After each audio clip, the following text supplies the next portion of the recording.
The title of this message today, Open Wide the Door. A few weeks ago, I had a sermon entitled, Are We There Yet? That message title looked ahead to Pentecost, to May 23rd, the date that we're going to reopen our church. Now that date is only a week away. But once we get there, what are we going to do next? We turn to the Bible.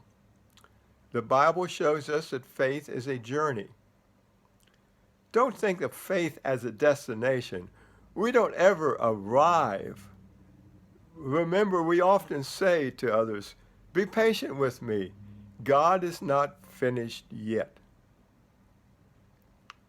So in the Bible, God continues to work to create community. A community of people who love God and who love one another. It's a journey through time. God always seeking to dwell at the center of community. God is not interested in being on the fringes of our lives. The Bible traces God's goal of community all the way from Genesis to Revelation. In Genesis 3, this aim for community appears as God is walking in the midst of the garden. But unfortunately, God is ignored, and folks go their own way. Sound familiar? And how does that work out for us anyways? In Exodus, we see again God's aim for community, and it begins to take shape in the wilderness journey as the people are living in tents, and God dwells among the people in the tabernacle, in the midst of the camp. But as time goes on, and throughout the Old Testament journey, people keep turning away from keeping God at the center of their lives. And so we come to the New Testament. And there's these beautiful words in Matthew 18:20, where Jesus says, where two or three are gathered together in my name, I am there in their midst. And as we keep going in the New Testament and come to the end, to the book of Revelation, we have the story in Revelation of the first century Christians under persecution and trying to keep God at the center of their lives. They're being encouraged and challenged to remain faithful to Jesus alone. In the symbolism of Revelation, the holy city of New Jerusalem is the people of God. And in the midst of the people, in the midst of the city, there's God and the Lamb, which is Jesus, and the river of life, which is the Holy Spirit. It's a picture of God dwelling in the midst of his community forevermore. Now we call our church Christian community. Is God in the middle of our community? Jesus shows us where to begin, as he did with those first disciples. Wait a while and pray, because they were not yet ready to tell the good news of the resurrection. Are we ready? The disciples then spend the next 10 days praising God and joining together in prayer. What are they waiting for? They're waiting for power. Jesus says you will receive power when the Holy Spirit comes. Now, power meant one thing. Power in the New Testament means to be able. They would be able to do what God wanted them to do. They would be able to do what Jesus asked. they would be able to be witnesses. That's what power means in that context. And of course, when the Holy Spirit came, essentially they would have Jesus back again in their midst. He would be with them in the center of their lives through the presence of the Holy Spirit. And it all began with prayer. 10 days to pray unto Pentecost.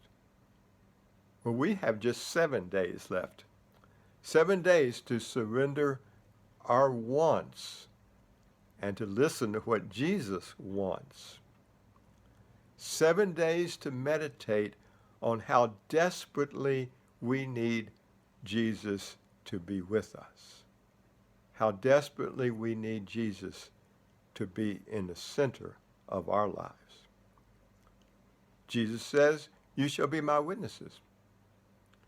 If we are witnesses, what is our message? It's very simple. It's all about Jesus. He wants to live at the center of our lives. But what is taking his place now?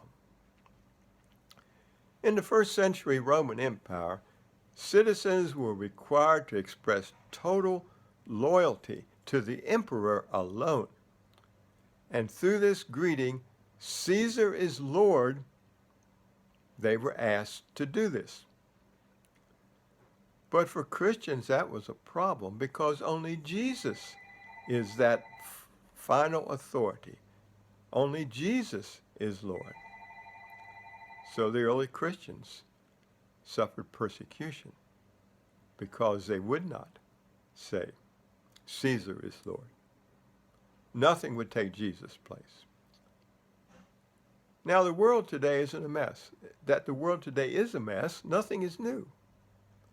There's much division and dissension and disgusting behavior, much meanness and anger and hatred, much fear and anxiety. But what if every Christian just put Jesus at the center? What if you and I did? Listen, he's knocking at the door.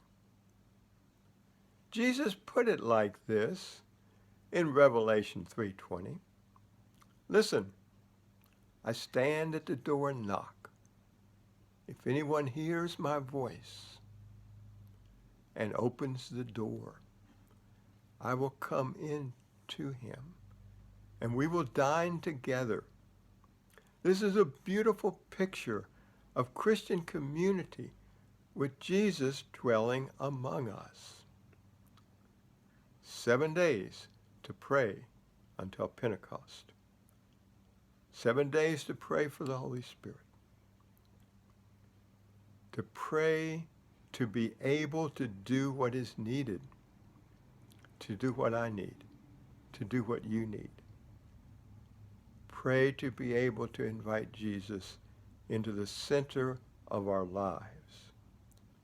Not off in a guest room, but in the dining room. To welcome him in and seat him at the table. "You shall be my witnesses." A witness is one who has invited Jesus in, spent time with him, and is able to tell others about him. Are you able? Are we able? Open the door wide to the joy of Jesus' presence. Open the door wide to the refreshing breeze of the Holy Spirit. Open wide the door to the amazing grace of God. Open wide the door to Jesus.